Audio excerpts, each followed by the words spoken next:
I'm experiencing a bit of self-doubt at the moment. I absolutely try to ignore what everyone else is doing and all the noise.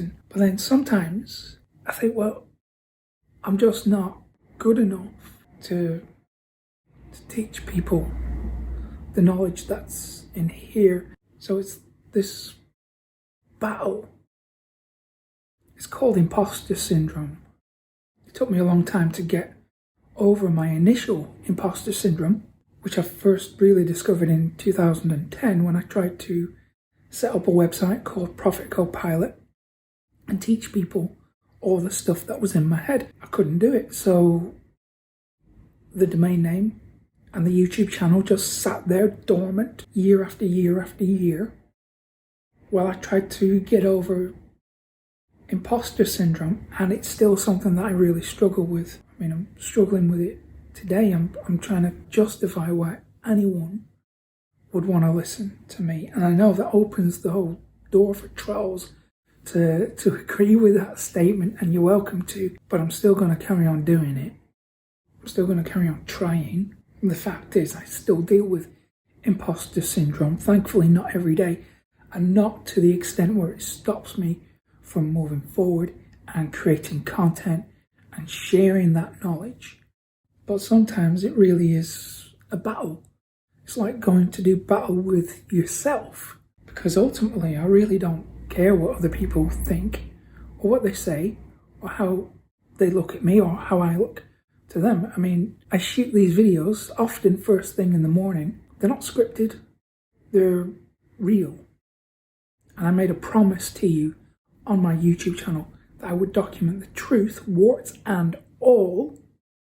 So you see the good side of it, but you also see the bad side. And I want to make sure that anyone who is embarking on an entrepreneurial mission or starting a blog or doing anything that requires persistence and dedication, I want them to see the full picture. I want you to be fully prepared for what is coming your way. Yeah, you're going to have amazing wins. I truly hope you do. And I hope you have it. I hope you get it. I hope you get that freedom and that security and all the things that you and your family deserve. But in order to get there, and even when you do get there, you still have these little dips that you fall into, these moments of self-doubt, and it is a battle. It really is a battle where you have to kind of force yourself to just do it, get on with it, and almost treat it like a job, because at times it really is a job. And if you're lucky, then this thing will become your full-time occupation. That's what you're all striving for. That's what I strived for. And you know, when I first started learning how to do this stuff, I used to scrub toilets in a high school. And as bad as you think that is, it's worse. And that's where I'm from.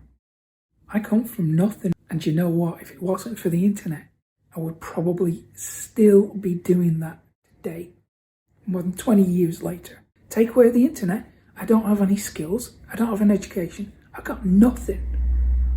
I was a dropout, stoner, idiot. But on the internet, I could spend time on my passions, which at the time was the whole counterculture movement. You know, Robert Anton Wilson, Timothy Leary, Terence McKenna. And you know what? I've grown up a lot since then. I'm not interested in counterculture anymore, or really any of that stuff. But what I learned from that is still with me. You know, the digital marketing skills that I picked up from 1998 and, you know, over the last 2 decades have stayed with me. And that, well, I found that I loved the marketing more than anything else. And I often wonder, if I wasn't in the digital marketing space, what would I be doing? The fact is, I don't really have much knowledge about anything else. The only thing that I really do know is digital marketing. I love marketing. When it's done right, it really does improve people's lives. It helps people. It solves problems. You know, I put off doing things because of self-doubt, because of imposter syndrome, because I start comparing myself to other people, and it's something that I swore I would never do again, and I really tried to not do it. But I know, because you're watching this video, you will naturally try to compare yourself to the results that I get, and okay, I get some pretty good results, but you need to understand that those results are only a product of the years of struggle, the years of self-doubt. And that self-doubt still remains. Today it's not as bad as it used to be, but I'm documenting it. I'm showing you the self-doubt. You know, on YouTube, and you have these creators and they show you the good side, and they show you the dream and all that stuff. That's awesome for inspiration, but it's not the truth, right?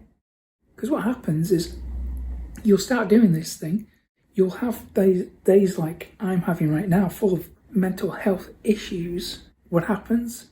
You realise, well, it's not exactly as they told me it would be.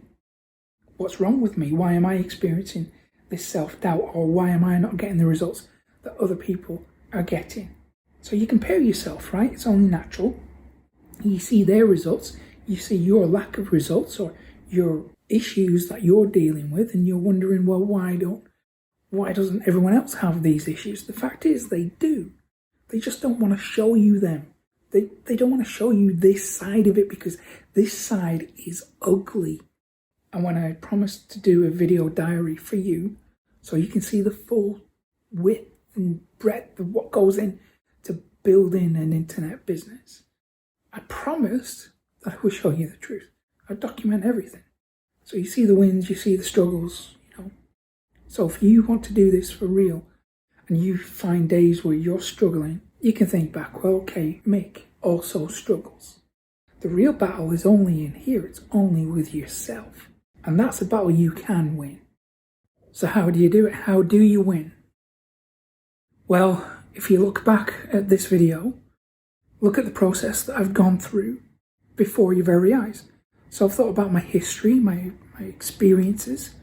I've thought about the positives, the things that I love about what I do, the impact that it's having on people's lives. I've found that it helps to do it out loud, so you can do it in your head. And that's one thing, it's going to help you, but the act of speaking your experiences out loud, so you hear it for yourself, you really, truly hear your own voice, that can reaffirm all the positive beliefs that you have. Now, I've done that on camera for you, so you can see what I do to overcome imposter syndrome, and I'm feeling a little bit better, but I just want to show you that, you know, if I can do it, you can do it too. Okay, so this imposter syndrome can be beat. You can get over it if you just think about all the positive things that you have achieved, the ripple effect of those positive things, and that will give you reason to keep going. So be kind to yourself. Remind yourself of the little victories, the little successes that you have, and celebrate them. Because while success is absolutely built on little failures and lots of them, it's also built on little victories, those little wins. So celebrate them, think about them, verbalize them out loud, and be kind to yourself. And keep going. That's the secret to overcoming imposter syndrome, is to not give up, to just keep going. And if you want me to keep going and share more of these video diaries, and click the subscribe button, and I'll keep uploading them. You know, if it helps one person, it's worth it, right? So now I'm going to turn this off, and we have this awkward moment where I reach for the stop button